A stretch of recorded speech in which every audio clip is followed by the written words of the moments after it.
अब इसमें स्टूडेंट को क्या करना है, सबसे पहले तो ये देखना है कि लाइट जब यहाँ से एंटर होती है तो उसके बाद ये कैसे जाती है। हालांकि एग्जामिनर ने इसमें खुद ही दिखा रखा है कि पैरेलल जाती है, बट अपने को एक बार चेक करना चाहिए कि पैरेलल होगी या नहीं होगी। ये ज्योमेट्रिकल ऑप्टिक्स का क्वेश्चन है। इसमें देखो आपको ये इस तरह का एक सिस्टम दे रखा है। ये एक यहाँ पे ग्लास है जिसका रिफ्रैक्टिव इंडेक्स √2 है and light is incident from this point. इस तरह से लाइट आ रही है 45 डिग्री एंगल पे। अब ये लाइट क्या होती है, इसमें रिफ्रैक्ट होती है। रिफ्रैक्ट होने के बाद पूछा जा रहा है कि कहाँ जाके काटती है। You are suppose to calculate this distance. I think JEE advance 98 या 99 का क्वेश्चन ये होना चाहिए जहाँ तक मुझे याद है। अब इसमें स्टूडेंट को क्या करना है, सबसे पहले तो ये देखना है कि लाइट जब यहाँ से एंटर होती है तो उसके बाद ये कैसे जाती है। हालांकि एग्जामिनर ने इसमें खुद ही दिखा रखा है कि पैरेलल जाती है, बट अपने को एक बार चेक करना चाहिए कि पैरेलल होगी या नहीं होगी। So we should apply Snell's law here. यहाँ पर देखिए एंगल ऑफ इंसिडेंस जो है 45 degree. So 1 sin 45 degree is equal to n sin r. So you will get r is equal to 30 degree. इसका मतलब ये वाला जो एंगल है, ये वाला एंगल आ जाता है 30 degree.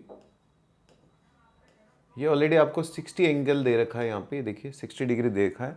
So this transmitting light inside that wedge, जो ग्लास का वेज है उसके अंदर जो ट्रांसमिटिंग लाइट है, that transmitting light is parallel to base. अब वो पैरेलल टू बेस होने के बाद हमारे लिए यहाँ पे एक सिचुएशन क्रिएट हो जाती है जो कि रिलेटिवली आसान है। आपके पास एक कर्व सरफेस है,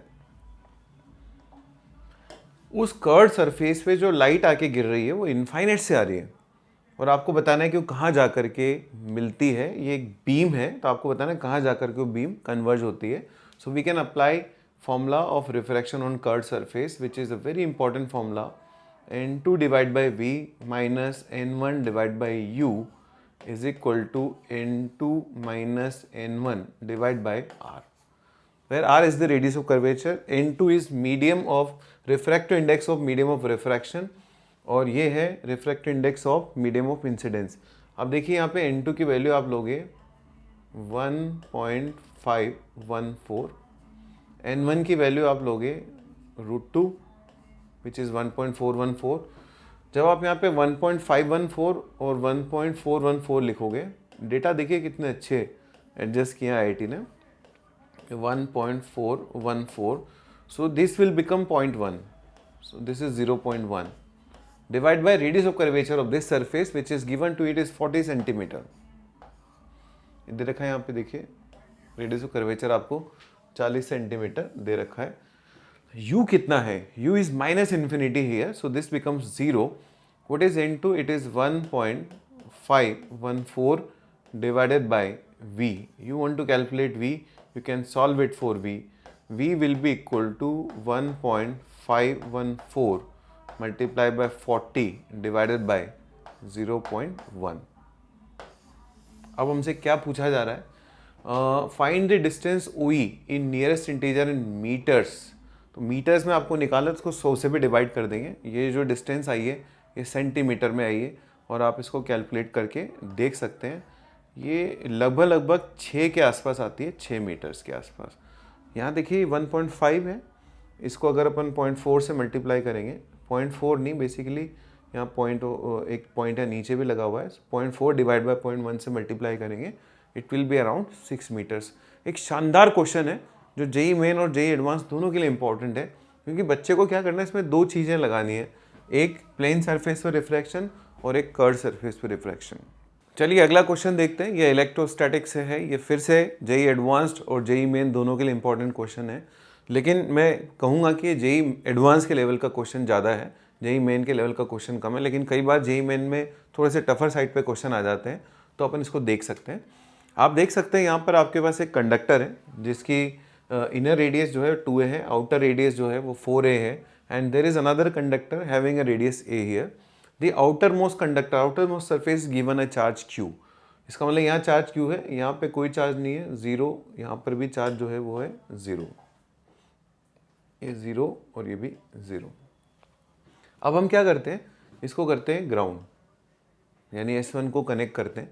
क्वेश्चन में लिखा हुआ पहले S1 कनेक्ट करते हैं, फिर S1 कनेक्ट करने के बाद S1 खोलते हैं, फिर S2 कनेक्ट करते हैं, फिर S2 खोलते हैं, फिर S1 कनेक्ट करते हैं, फिर S1 खोलते हैं, फिर S2 कनेक्ट करते हैं, ऐसा n बार करते हैं।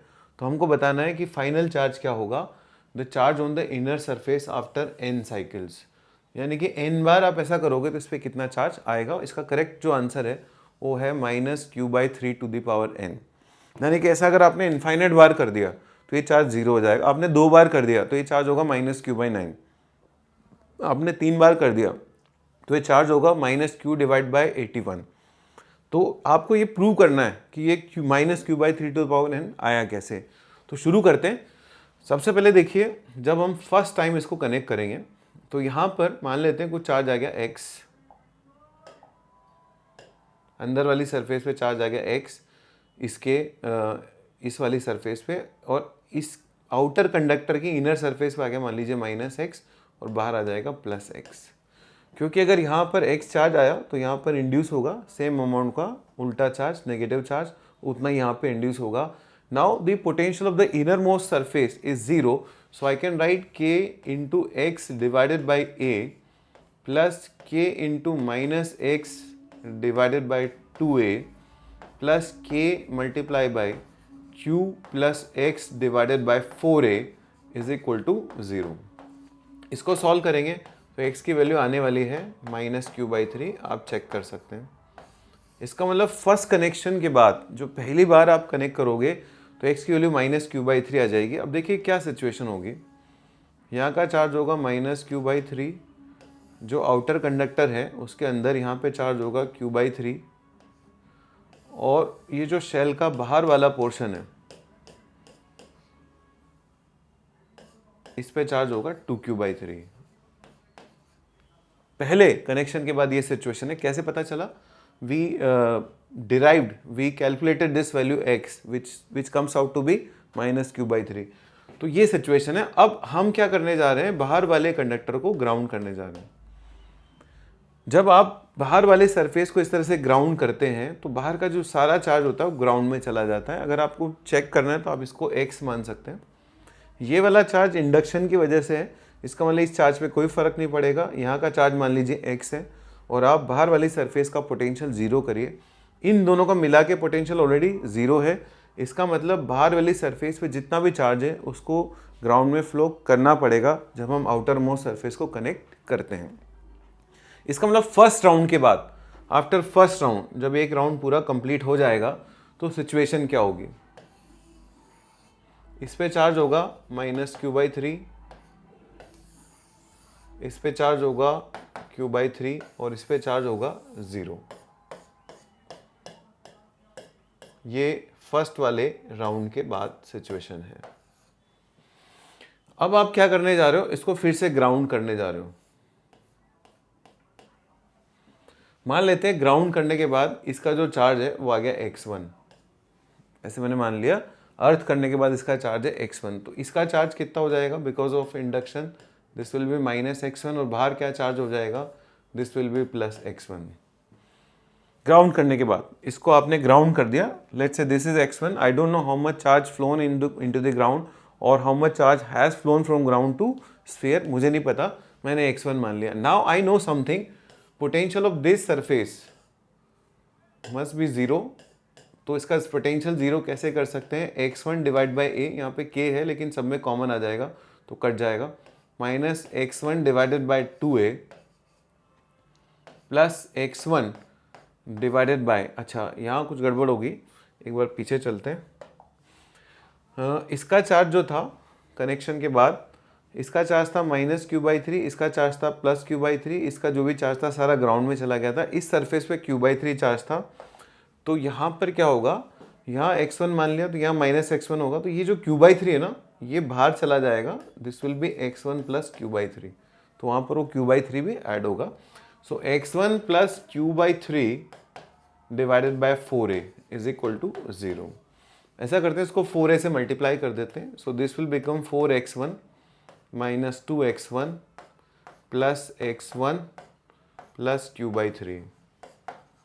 जब आप इसको सॉल्व करोगे तो x1 की वैल्यू आ जाएगी q divided by 9 which is q divide by 3²। इसका मतलब फर्स्ट कनेक्शन के बाद चार्ज आया था q/3, ठीक है। सेकेंड कनेक्शन के बाद चार्ज आया है Q/9, ऐसे मैं प्रूव कर सकता हूँ कि थर्ड कनेक्शन के बाद चार्ज आएगा Q/3⁻3 और nth कनेक्शन के बाद जो फाइनल चार्ज आएगा that will be Q/3n. These are all with minus sign. So this will be the final charge of this surface after n connections. उस round के बाद यहाँ का चार्ज कितना होगा, उतने अमाउंट में प्लस होगा। यहाँ का क्या होगा, 0, क्योंकि हर राउंड के एंड में S2 ग्राउंड होता है। इसका मतलब फाइनली यहाँ का चार्ज ये पाया जाएगा, सामने वाला चार्ज इसका प्लस पाया जाएगा और बाहर वाले सरफेस पे कितना चार्ज पाया जाएगा, 0। और अगर आप इस तरह के और राउंड करते हैं, इनफाइनाइट राउंड करते हैं, तो अल्टीमेटली तीनों सरफेसेस का जो टोटल चार्ज है दैट विल बी 0। ओके, इसमें एक बहुत अच्छा क्वेश्चन पूछा जा सकता है कि बताइए इसमें एन कनेक्शन के बाद कितनी एनर्जी लॉस हुई। तो एक बहुत बढ़िया क्वेश्चन बन सकता है। तो उसको थोड़ा सा आपको आइडिया देता हूँ कि एन कनेक्शन के बाद एनर्जी कैसे निकालें। सबसे पहले आप इस समय की एनर्जी निकाल सकते हैं। शुरुआत में जो एनर्जी है केवल बाहर वाले सरफेस पे चार्ज है और उसकी एनर्जी आप सीधी लिख सकते हैं KQ² divide by 2 times R से। फाइनली एन कनेक्शन के बाद यहाँ और यहाँ का चार्ज आपको पता है, जिसकी आप सेल्फ एनर्जी और इंटरेक्शन एनर्जी लिख सकते हैं। इसकी सेल्फ एनर्जी लिखनी पड़ेगी KQ² divide by 2 times R, इसकी लिखनी पड़ेगी KQ² by 2 times R। Then you have to write down interaction energy and you will be able to calculate total energy after n connections. Initial minus final will be the heat loss. तो एक बहुत प्यारा question है। जितने ही बच्चे IIT advance की तैयारी कर रहे हैं, मैं आप सबसे रिक्वेस्ट करूंगा कि उन सबको भी इस क्वेश्चन के बारे में बताएं और उनसे भी शेयर करें ताकि उनको भी इसका फ़ायदा मिल सके। Thank you very much, good luck.